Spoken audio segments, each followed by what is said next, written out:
ನಿನ್ನಂತವರನ್ನ ಹೇಸಿಗೆ ತಿನ್ನುವ ಕಂತ್ರಿ ನಾಯಿಗಳಂತಾರೆ. ಹೇ ನಾಗೇಂದ್ರ, ನಿನ್ನ ದೃಷ್ಟಿ ನಮ್ಮಕ್ಕನ ಮೇಲೆ ಬಿದ್ದಿತೆಂದ ಮೇಲೆ ಇಂದು ಆಹುತಿಯಾಗುವುದು ನಿನ್ನ ರುಂಡ. ಆಹುತಿ? ಹೇ ಗರುಡ, ಗಂಡು ಗಡಿ ತೋರಿಸಿದರೆ ಹೆದರುವುದಲ್ಲ ಈ 7 ಗುಂಡಿಗೆ ಒಡೆಯ. ಈ ಶ್ರೀಮಂತನ ಬಳಿ ಸುಖ ಬಯಸಿ ಬಂದಿರುವಳು ನಿನ್ನಕ್ಕ. ಮೂರ್ಖ, ನಿನ್ನನ್ನು ಬಯಸಿ ಬರೋದಕ್ಕೆ ನನ್ನನ್ನೇನು ಸೂರ್ಯ ಅಂತ ತಿಳ್ಕೊಂಡಿದ್ದೇನು? ನನಗೆ ಈ ರೀತಿ ಮಾತಾಡ್ಬೇಕಾದ್ರೆ ನಿನ್ನ ಹೆತ್ತ ತಾಯಿ ಸಾವಿರ ಜನ ನಿನ್ನ ಜೊತೆ ಮನೆಗೆ ಬಂದಿರ್ಬೇಕು. ಅದಕ್ಕೆ ಈ ರೀತಿ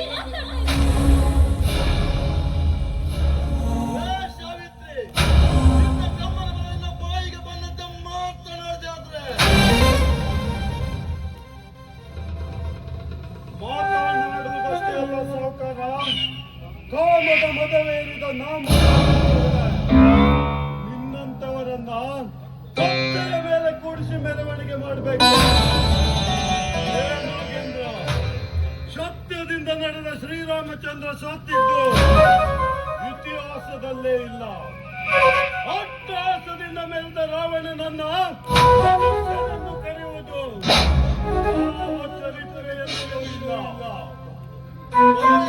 ಪಾಂಡವರು ಪಾಂಚಾಲಿಯನ್ನು ಕರೆಸಿಕೊಂಡ ಆ ದ್ರೌಪದಿಯನ್ನ ಗಂಡರೆನದೆ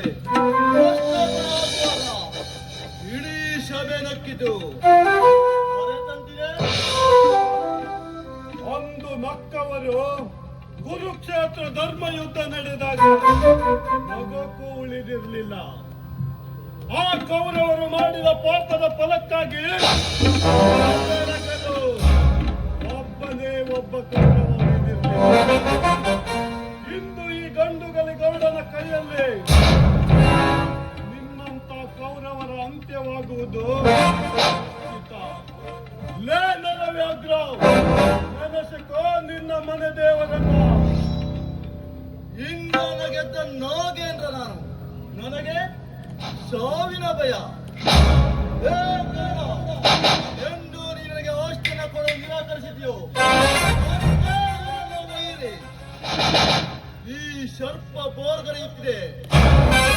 ಸಮಯದಲ್ಲಾದರೂ ಎತ್ತಿನ ಸರ್ಪಕ್ಕೆ ಸಿಕ್ಕೋ ಎಡೆ ಎತ್ತಿನ ಸರ್ಪ ನೀನಾದರೆ ಆ ಎಡೆ ಎತ್ತಿನ ಸರ್ಪಕ್ಕೆ ಗುರಿ ಇಟ್ಟ ಗರುಡ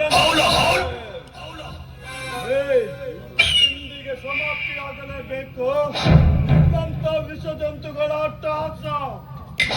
ನೋಡು ಗರುಡ, ಈ ವಿಶ್ವದ ರಾಕ್ಷಸನನ್ನು ಮುಟ್ಟಿದ್ದೆ ಆದ್ರೆ ನಿನಗೆ ನನ್ನ ನಾಡೆ ಆಗಿದೆ. ಅಕ್ಕ, ನಮ್ಮ ಮನೆತನಕ್ಕೆ ಕೇಡು ಮಾಡಿದ ಇಂಥ ಘಟಸರ್ಪವನ್ನ ಬಿಡಬೇಕೇನು?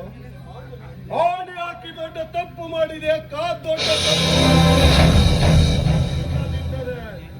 ಇವನ ಶಿರವನ್ನ ಇಲ್ಲೇ ಉರುಳಿಸಿ ಬಿಡ್ತಾ ಇದ್ದೆ ಅಕ್ಕ, ಉರುಳಿಸಿ ಬಿಡ್ತಾ ಇದ್ದೆ. ನೋಡು ಗರುಡ, ಸಜ್ಜನರ ಸಂಘ ಹೆಜ್ಜೆಯನ್ನು ಸವಿದಂತೆ, ದುರ್ಜನರ ಸಂಘ ಬಚ್ಚಲದಾಗಿರೋ ನೀರು ಸವಿದಂತೆ. ಇವರನ್ನ ಸಾಯಿಸಿ ನೀನ್ ಹಾಕೋ ನಿನ್ನ ಕೈನ ಕೆಲಸ ಮಾಡ್ಕೊಳ್ತೀಯ? ನಡೆ, ಮನೆಗೆ ಹೋಗೋಣ. ನಾಗೇಂದ್ರ, ಬಾಲ ಮುದುಡಿದ ಬೆಕ್ಕಿನಂತಿದ್ದರೆ ಬದುಕಿಕೊಳ್ಳುವೆ ಮಗನೇ.